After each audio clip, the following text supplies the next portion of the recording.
It's time for the big three. 3 stocks, 3 charts, and 3 trades. Kevin Green will take us through the charts, and here to take us through the trades is Jason Brown from the brownreport.com and author of 5-Year Millionaire. So thank you both so much for being with us today. Jason, let's start with a big picture and your thoughts here on the markets as we do kick off this shortened holiday trading week. Hey, Jenny, good to see you. You know, when I look at the market big picture, there's been showing some weakness, but mainly in the tech sector, which has been propping the market up. But I don't think the AI trade is over. Many tech stocks are giving some really good entries. You can see some really good pops today in some of the Mag 7 and some of the other names. But I also think it's important to look outside of the tech sector and see where the opportunities are at. And that's what I hope to share with you today.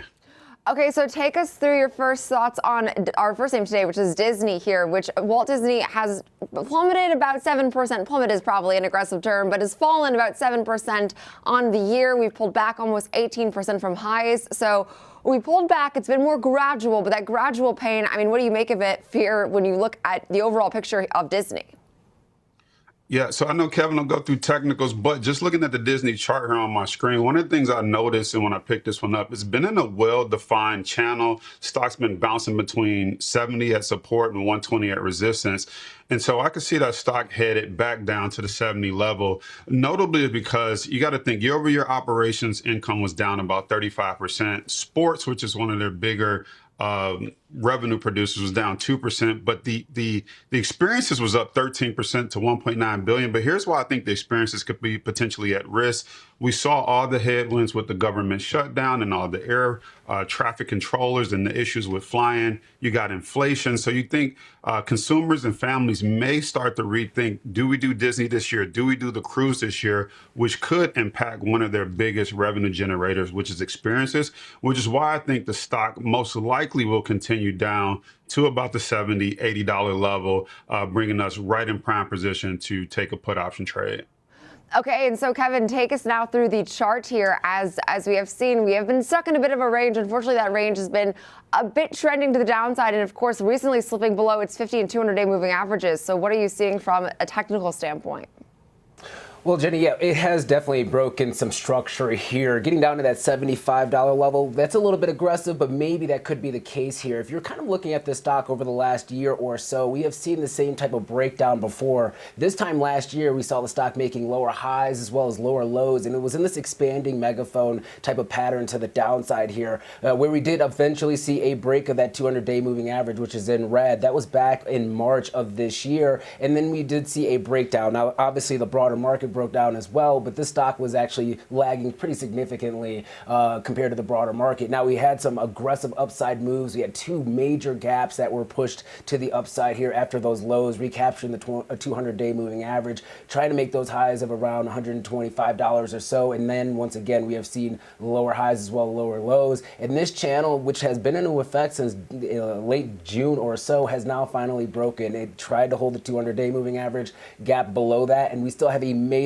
gap below that level as well, which is kind of the key area that I'm focusing on, between that $93 level and let's call it $100-ish area that could be filled here. And if you do see that fill, that's where it gets very interesting when it comes to that structure between $90 and let's say $80, $85 or so, where buyers could step in. MACD in a bearish formation, RSI in a bearish formation. This one looks a little bit top heavy here. It does appear that it's going to continue to roll over to the downside. I'm just not sure how aggressively it could do so past that gap lower here, which is once again Jason's kind of targeting towards those lows at around 70-ish dollars. Okay, and let's move into that. So Jason, walk us through your thinking on how to now trade, of course, Disney, given the technical landscape and the recent price performance we've seen, which we're down another 1.5% and some change today. Well, I love Kevin's comment when he said, I don't know how aggressively it'll go down there. And that's what I like about this stock. It's not one that you're just going to wake up and it's going to drop 5, 10, 20 bucks and kind of make your stomach hurt, but it's going to make that slow decline, probably back down to support around, like you said, $80, $85.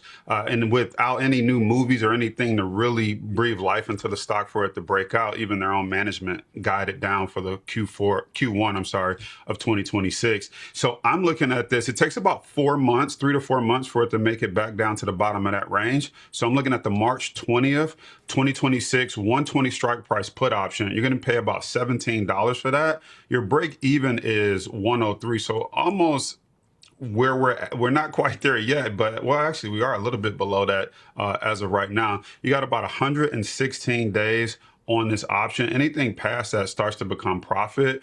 I think you got to look at the $80 level as your I'm wrong level, or I'm sorry, going back to the upside. If we make a reverse and go back above 120, we got to look at that as the I'm wrong level on this stock. But I think we continue to slide to the downside. Okay, now to shift gears with another name that has seen, unfortunately, a pretty downbeat trend. That's Salesforce, as we pulled back about 32% this year. And I mean, another name that slipped well below its 50 and 200-day moving average. So, Jason, walk us through your thoughts here on Salesforce.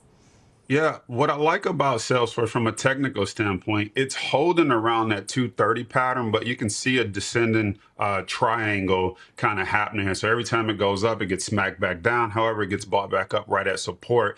I think earnings is going to be a big catalyst for this stock. Even though they beat on earnings and revenue on the most recent one, a lot of people have left this stock for dead. They're more focused on Palantir. They're focused on Microsoft. They're focused on Oracle, but they forgot that Salesforce is one of the original cloud-based stocks that has sales, marketing, data, analytics all in one. And I think once you layer in on top their AI platform, which Mark Benioff talked about, it's a per usage AI agent software and benefit. So as users or the corporate customer starts to incorporate AI more, that's just reoccurring revenue on a usage basis that the company just gets right down to its bottom line. They don't have to pay money to go acquire these new customers. These are customers that they already have. When you look at their subscription and support base, it grew about 9% year over year. There's no better company, I think, positioned to take advantage of the AI revolution without all the CapEx spending on an embedded customer base than Salesforce. Okay, and now, Kevin, what do you like as far as the chart, or what gives you any degree of pause? This is another question I guess I should ask for a name that's contracted as substantially as Salesforce has. Yeah, I would say maybe the chart's so bad that it's good compared to this environment, and you could actually see an area of support that's developing right here. If you go back on the weekly, and I don't have that chart, but I just want to call it out, it's basically trading right at the 200-week moving average, a key area of support that the stock has not broken pretty much since back in October of 2023. So we want to be mindful of that. So we're looking at the daily chart. Obviously, we are making lower highs as well as lower lows for the most part here. We saw this aggressive sell-off back in March. Obviously, the broader market was doing that as well. But there were some issues when it comes to the fundamentals for this company. We broke through that 200-day moving average, found support at $230, tried to move back to the upside back in March or May or so, hit the 200-day moving average, continue to consolidate and fail. Now we are breaking below that $230 level. That is key. But once again, if you kind of go back on the weekly, you could make the case that maybe some buyers really do try to step in here. MACD in a bearish formation, RSI still in a bearish formation. This is still saying that the trend is going lower, but once again, is it so bad that it's good that you have a triple bottom type of pattern taking place? I would look at maybe an upside extension up to that 200 moving average, 200 period moving average, the daily moving average there, sitting at $262.96. If you go from here up to that level, I think that would be a win for a bull here. Anything above that is just going to be icing on the cake. Okay, and Jason, now as we look at, of course, Salesforce, given all of these technical levels that we're seeing, and I like the phrase, if maybe it's so bad that it could be good. Walk us through your trade thinking here when looking at a name as beaten up as Salesforce has been, frankly. Yeah, I like that. It's so bad that it's good as well. And the reality is, if you're a trader, you don't want to buy stocks necessarily at its all-time high. So you can for sure be reassured that you're not buying at its all-time high. You got the triple bottom down there, and the company is not worthless. I don't see this just to continue to deteriorate. I think it's just a more wait and see what happens when it comes to AI and how they can grow the revenue from their existing user base, as well as not lose customers to Oracle and Microsoft. So when I look at this, I'm looking at a June 18th, 2026, 220 strike price. It's going to cost you about $34. Your break even is 254. So I know Kevin talked about getting back up to that 260 level. Obviously, if we get there before 206 days, that's going to be pure profit for you. But if it takes the whole 206, you'll be at break even. The other thing I want to call out is earnings is coming up, I believe. Let me just take a quick look here. December 3rd. You may want to add at least one put option. I like to do a 1 to 3 So if I got 3 call options, I may add 1 put option just going over earnings, just in case there's any major volatility like what happened with Meta. We got some downside protection. But after we get through earnings, if there's no major hiccups, I think those calls will bode well by June 18th, 2026 to the upside. Yeah, and just to confirm, December 3rd after the close is when we will get those third quarter numbers. So good call out of a catalyst, of course, to watch in the near term. But last but not least here, let's talk about your final trade, that being Bloom Energy, a very different chart, a very different performer this year, but also a lot of the volatility to the downside has been a bit more stark because, hey, we're still up over 300% on the year in Bloom Energy. Yeah, so for those who don't know what Bloom Energy is, they're an energy server and they're pretty much specialized in on-site power generation. So they convert fossil fuels, natural gas, hydrogen into clean energy, reliable electricity without combustion. And so their customers are the hyperscalers like Oracle, Amazon. They also participate in helping provide power to data centers like for CoreWeave. I'm not sure if NVIDIA is a customer at this moment, but they also provide power and clean energy to the utilities companies like AEP, American Eagle Power, and so American Electric Power, excuse me. And so they have a broad base of customers. They're not just relying on the data centers. They're not just relying on the utility providers, and they're not just relying on the hyperscalers. So they kind of have a foot in the different markets that are actually growing and accelerating and have a unique need for the energy that has not been met yet, which is why the stock has been on a tear this year. From a technical standpoint, stock ran all the way up to about 150. It's trading at about $95 right now. So if you think about it, the stock's off a third of its price. So you're getting it at a third of a discount. Secondly, if you look at Friday's action, you had that long tail or long shadow where the stock sold off. And you can kind of see that buyers came back in, buying it up, increasing volume. So I like that from a support standpoint. It recovered that gap. So I think if you look out long term, energy is not going away. There's a growing need for it. They're dealing in the sectors that need it. Utilities, the hyperscalers, and the data centers. I think this company is well positioned to continue to move higher well in the next year. Okay, now Kevin, take us through the technicals, because this one is perhaps technically the most interesting of the three, just again, given the run-up we've seen, a 320% move this year, while also being off of highs by 36%. Yeah, so I'm going to be mixed on this one when you're looking at the technicals. So let me give you the bullish narrative that you have. I mean, if you're looking at the stock over the last year or so, we did have a very significant consolidation or base that has taken place. Obviously, we are now seeing the stock rise fairly aggressively to the upside. We had this expanding megaphone pattern that just means that, especially in the upward direction, just means that it is overall bullish, but it also includes a little bit of volatility, and rightfully so. That's exactly what we saw. And anytime that we got outside of that resistance level, when you're looking at that trend line here, stock stayed above it for maybe a week or so, and then we saw it coming back in here, making that high of $147.86, consolidating, and now we are seeing a break to the downside below the 20-day moving average, below the 50-day moving average. Now it's holding support of that original megaphone pattern, right? That lower support channel is being held, at least for right now, or it's trying to be. We actually did break it, but it's trying to recapture that right now.